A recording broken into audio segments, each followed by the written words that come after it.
Misalnya teori konflik of interest. Dalam MK itu, dalam persidangan norma tidak ada konflik of interest. Ini orang keliru. Persidangan MK tidak mengenal konflik of interest kecuali persidangan sengketa pilkada.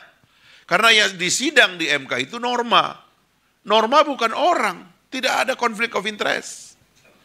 Bahkan ya kalau misalnya Gibran sebagai pribadi datang menggugat undang-undang itu ke MK, Gibrannya datang, itu bukan konflik of interest karena yang diuji norma. Yang diuntungkan oleh norma itu bukan cuma Gibran, semua orang. Beda dengan kalau kasus pilkada yang menang atau dikalahkan saya, maka di situ ada konflik of interest. Dalam kasus-kasus di Mahkamah Agung, terutama keperdataan, ada konflik of interest. Tapi kalau uji norma tidak. Sebab kalau Anda menganggap ada problem norma atau ada konflik of interest pada uji norma, bagaimana dengan 21 kasus gugatan tentang MK? Atau undang-undang kekuasaan kehakiman. Loh berarti hakim konflik of interest. Undang-undang MK digugat ke MK. Oh berarti semua panitera dan hakim MK harus diganti dong. Karena itu undang-undang tentang dia. Enggak. Karena yang diuji norma berlaku umum.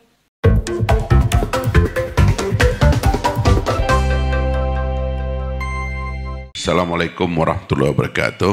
Salam sejahtera bagi kita semua. Teman-teman sekalian, para pembicara, terima kasih diundang di press room. Saya selalu mencoba mengungkapkan apa yang terjadi itu dengan menganalisis sebab-sebab ketegangan kita dalam menganalisa situasi. Dan diantaranya kan, kalau ini adalah sebuah kompetisi, kan biasanya kan kompetisi itu jadwalnya itu jelas gitu, sehingga akan mendatangkan penonton musiman gitu. Kemudian yang main juga jelas siapa di situ, sehingga datanglah penonton itu idol-idol dari jagoan-jagoan yang akan muncul. Kemudian juga rutenya ya dari pertarungan itu, kalau kita nonton MotoGP atau apa, ada sirkuit-sirkuitnya gitu. Jadi itu juga mendatangkan satu keasikan. Tapi pada dasarnya itu ketegangannya itu terkelola karena itu seperti fun begitu, ya, seperti suatu yang menarik gitu. Nah, menurut saya pemilu kita ini menjadi agak liar itu ketegangannya itu karena ada banyak hal yang perlu diperbaiki gitu. Saya sudah mengkritik ini sudah lama, mumpung saya ada di gedung DPR ini, ya ini adalah PR. Jadi kalau kita mau menciptakan pemilu yang tidak lebih tegang ya seperti sekarang ini, kita harus menata secara serius gitu. Hal-hal yang kita catat hari ini harus kita ubah. Paling tidak 2 undang-undang, pertama undang-undang partai politik, dan yang kedua undang-undang pemilu. Undang-undang partai politik kita itu harus menegaskan otoritas partai politik sebagai satu-satunya peserta di dalam pemilu legislatif dan pemilihan presiden atau ya pemilihan presiden. Ini penting betul ini karena undang-undang dasarnya bilang demikian. Kalau kita mau ubah ya nanti ngerubah undang-undang dasar. Partai politik itu harus punya confident dari awal untuk mendesain bahwa peserta pemilu itu adalah partai politik. Sehingga kedisiplinan jenjang dalam karir politik, keanggotaan, afiliasi, party ID seperti yang selama ini kita diskusikan, itu memang harus dimatangkan. Sehingga nanti ke depan nggak ada lagi pengusaha di tengah jalan yang punya uang numpang pengen jadi calon, itu hilang itu. Kita harus berani itu. Kita boleh nggak punya uang sebagai parpol. Kita tahulah parpol nih miskin-miskin. Tapi jangan karena kita nggak punya uang, kita mau kasih kesempatan kepada avonturir-avonturir untuk masuk dalam politik kita. Kedepannya mesti diperkeras gitu. Jadi pendulumnya adalah di satu sisi partai politik harus serius mengatur karir orang politik di dalam partai politik. Tidak boleh berlonggar-longgar soal keanggotaan yang sekarang ini sedang kita kritik, ya. Tapi di pendulum yang lain saya mengusulkan juga adanya kebebasan dari kader partai politik yang menjadi pejabat publik. Itu kalau dua pendulum itu kita selesaikan, itu enak kita melihat politik itu ke depan gitu. Karena seperti yang terjadi sekarang, apa yang terjadi antara PDIP dengan Pak Jokowi, itu semua kok yang terjadi. Ini ketegangan yang nggak pernah diselesaikan. Kan ya mohon maaf, ini kalau kita ngomong soal partai orang, tapi secara umum saya bilang lah, kan banyak orang sebenarnya nggak ada karir di partai itu. Dalam sistem kaderisasi dan regenerasi atau pergantian kepemimpinan yang tidak diatur dalam partai politik. Kan beku. Sementara ini ada raksasa-raksasa, nama-nama besar, orang-orang yang hebat, ngendon aja di situ. Nggak kemana-mana. Ini Senayan ini tempat laskar-laskar tua, kopral macet tuh banyak betul di sini. Kalau kita sebut satu persatu, itu orang udah jago luar biasa. Tapi nggak kemana-mana itu. Karena dia tidak bisa menembus jalur dalam partai politik yang memang kaku. Itu harus diselesaikan. Partai politik yang berpretensi menjadi organisasi privat atau organisasi bisnis, itu harus betul-betul berani kita hapus. Ya. Kita harus memuji Partai Golkar dalam hal ini, meskipun Partai Golkar terlalu terintegrasi dengan pasar, sehingga dalam kaderisasi atau pergantian sistem di Partai Golkar itu terlalu mahal. Sebenarnya Partai Golkar tanpa problem uang di dalam kompetisinya itu hebat, itu paling hebat tuh partai.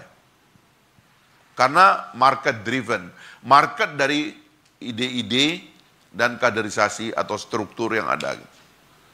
Nah, kita belum ada ya. Jadi kalau kita mau mengungkap problem apa pertama yang muncul yang menciptakan ketegangan ini, yaitu tadi ya, partai sendiri gagu dengan proses yang harusnya dia pegang dari dalam gitu loh.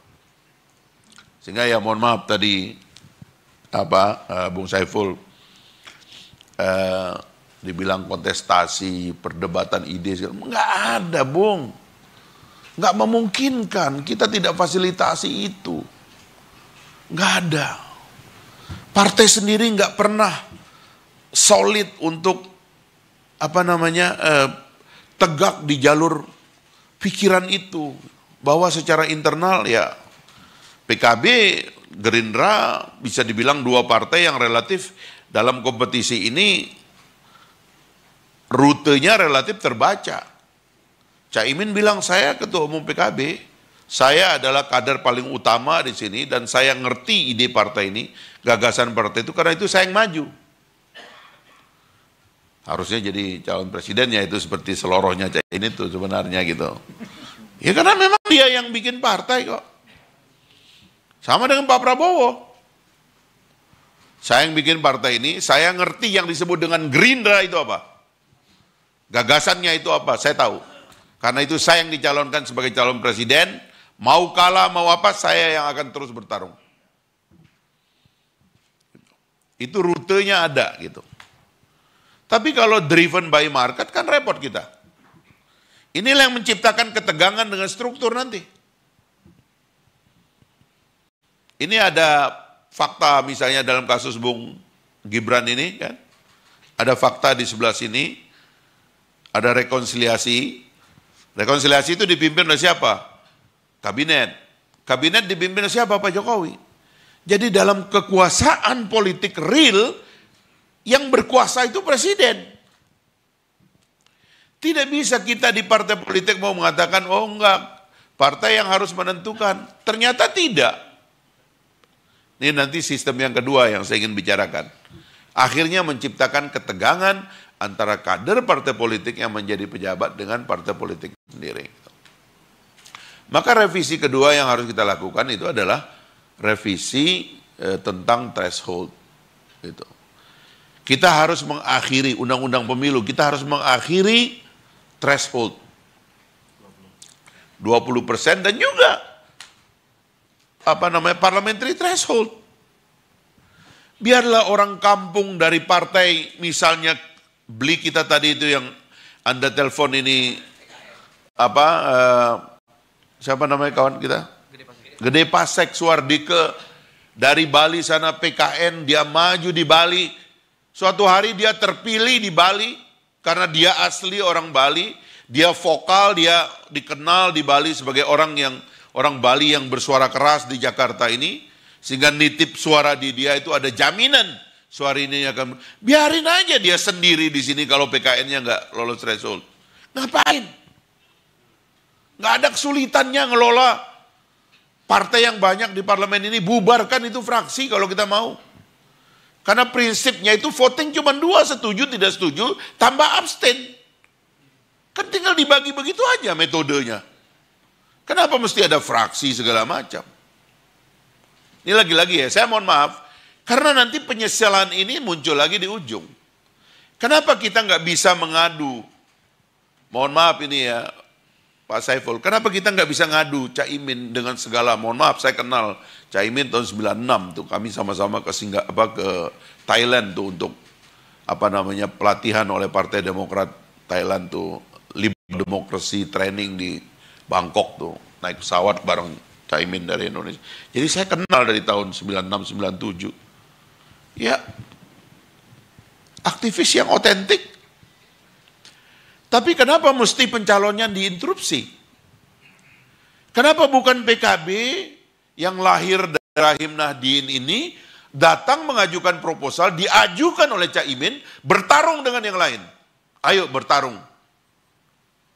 Bahkan kalau pakai teorinya nanti wakil itu disebutnya itu running mate aja.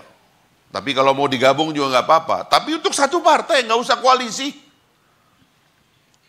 Terus orang lihat pada putaran pertama semua bertarung. Wah ini ada peluang Pak masuk di putaran kedua. Kan itu primary. Setelah primary baru nanti kasih waktu sedikit untuk bertarung lagi. Siapa dari yang dua pasangan ini yang terbaik. Karena Undang-Undang Dasar mengatakan bahwa yang menang adalah menang popular vote, menang juga electoral vote berbasis provinsi. Itu yang mengharuskan adanya primary. Seperti di sistem Amerika itu. Kan enak itu. Gus, kalau orang kayak saya dari Sumbawa nanti boleh debat capres. Saya mimpi pengen debat capres. Kesampean. Nggak kesampean bos kalau dengan cara kayak begini. Saya udah bikin partai babak belur bos. Keluar masuk rumah. Ya kan, tabungan habis. Kerja hampir 20 tahun di Senayan, bobol semuanya.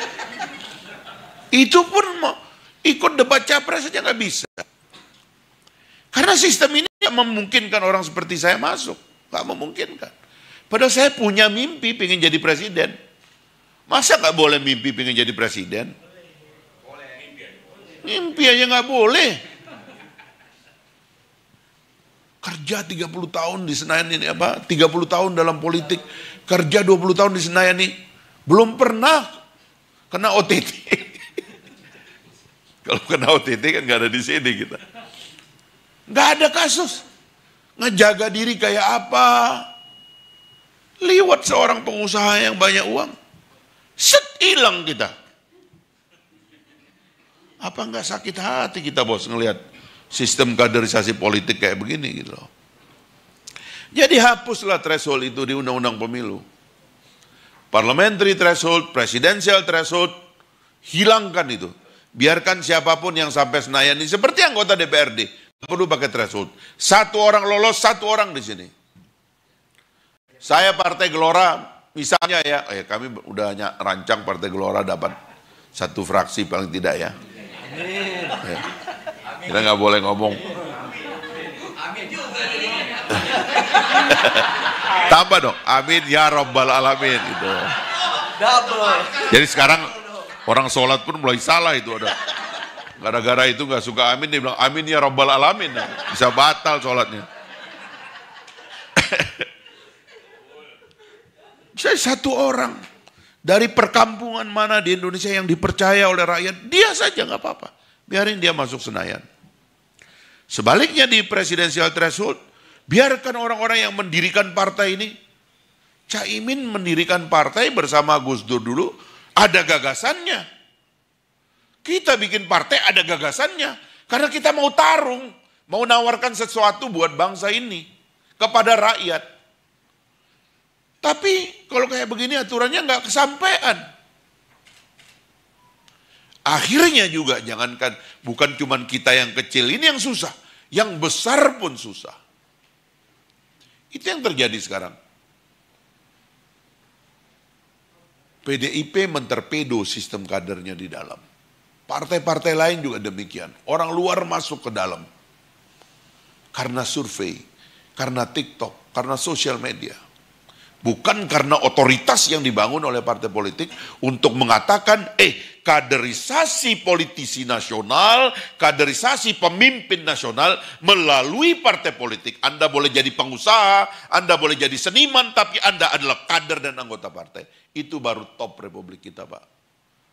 Kalau tidak, sakit perut kita, nggak ada aturannya. Seperti kita nonton pertandingan yang nggak ada aturan mainnya. Itu yang kedua yang saya garis bawahi. Nah, maka kalau kita bisa mengakhiri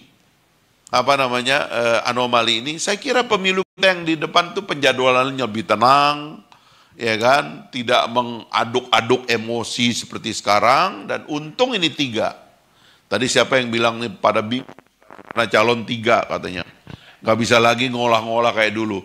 Ini udah 3 pun, baru 3 pun udah adem. Bagaimana kalau calonnya nanti 20 sebanyak partai politik? Waduh, bisa-bisa rakyat bilang, udahlah lu ngoceh aja sendiri. Tenang, gua nggak mau urus tuh orang-orang. Ntar paling nyoblos aja hari H. Asyik, Pak. Nggak perlu ada penggalangan-penggalangan kayak sekarang ini. Yang membahayakan. Karena yang kita eksploitir itu lompat kepada individu. Tidak pernah ada kontestasi gagasan. Partai nggak pernah disuruh debat, caleg nggak pernah suruh debat, caleg tenggelam. Kita nggak tahu segini banyak anggota dewan, kita tahunya cuma Prabowo Gibran, Ganjar Mahfud, Anies Imin, ya Muhaimin, itu doang. Anggota dewannya mana? Di Senayan ini sepi karena orangnya pergi, ya kan, ngantar sumbangan. Reses. Nggak ada pun kita bikin reses. Loh kalau nggak dijaga kursi sampean nggak dipegang, hilang barang itu, bos. Ini hari-hari kursi harus dipegang gini, hilang sih, bos. Nah inilah yang saya kira saya usulkan ya, dan ini terus terang aja ya, kita di Gelora belum punya fraksi di sini, Bung Saiful ya.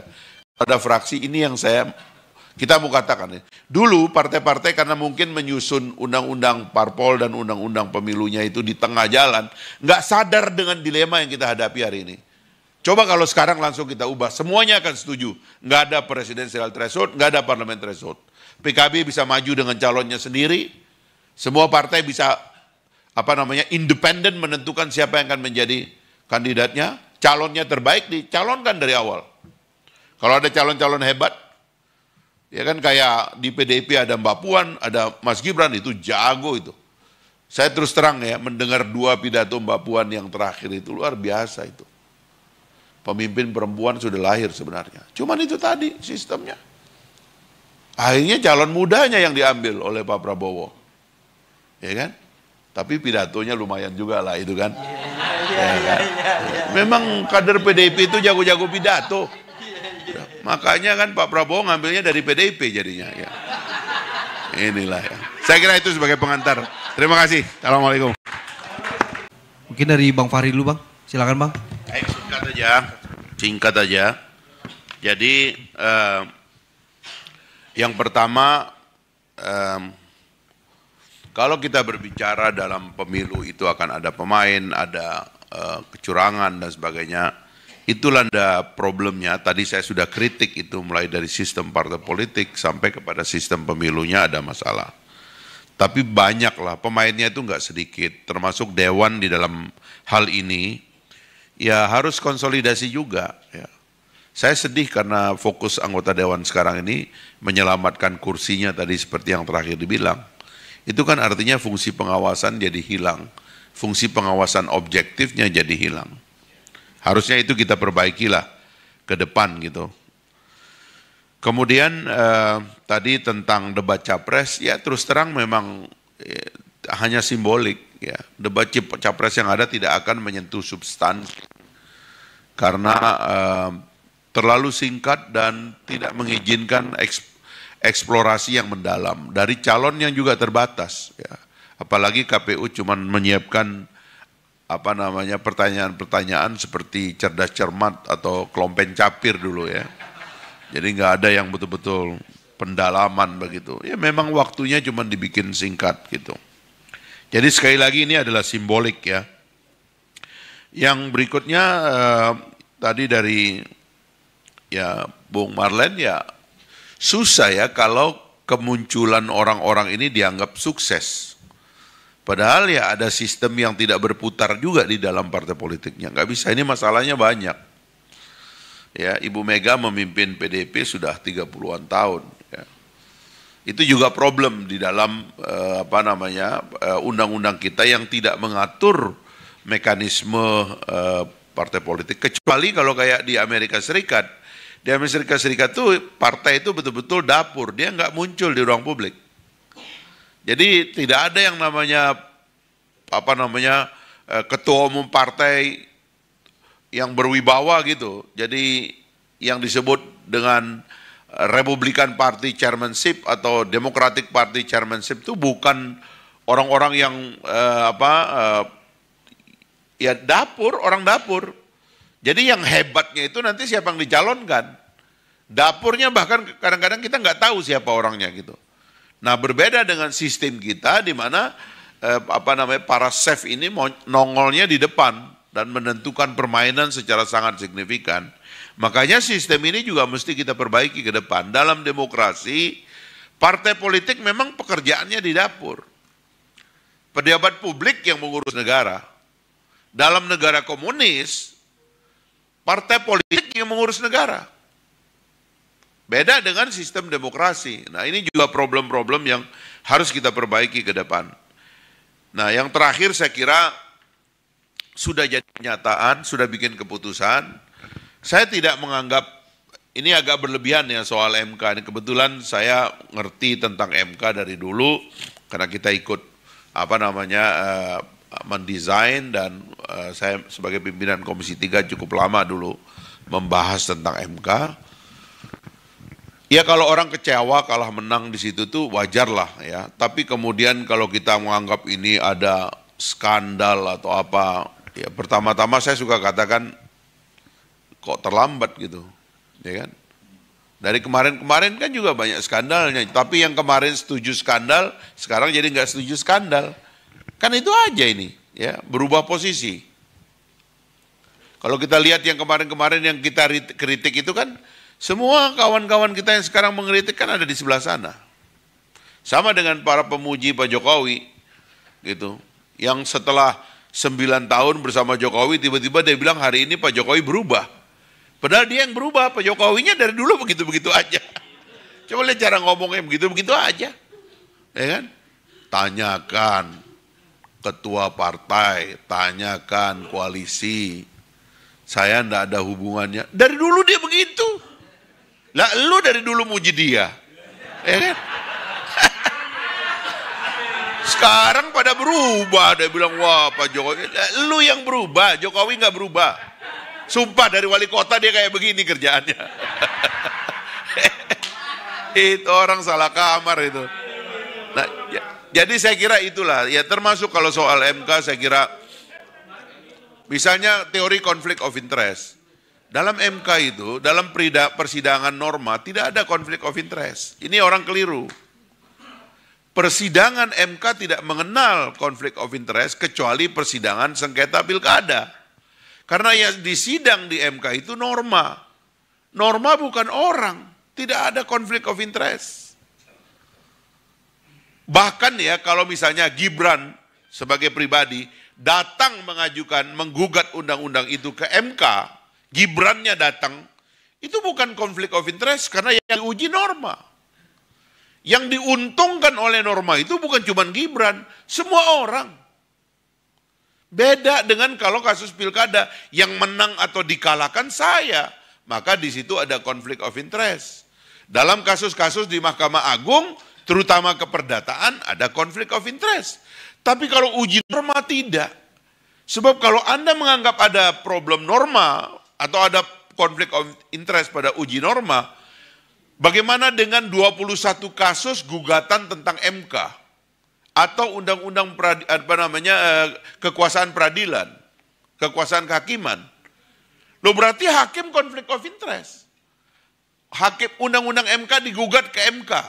Oh berarti semua panitera dan hakim MK harus diganti dong.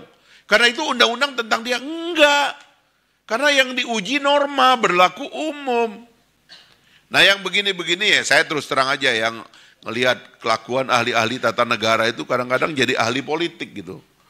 Jadi ikut-ikut miring juga kawan ini, nggak boleh begitu dong.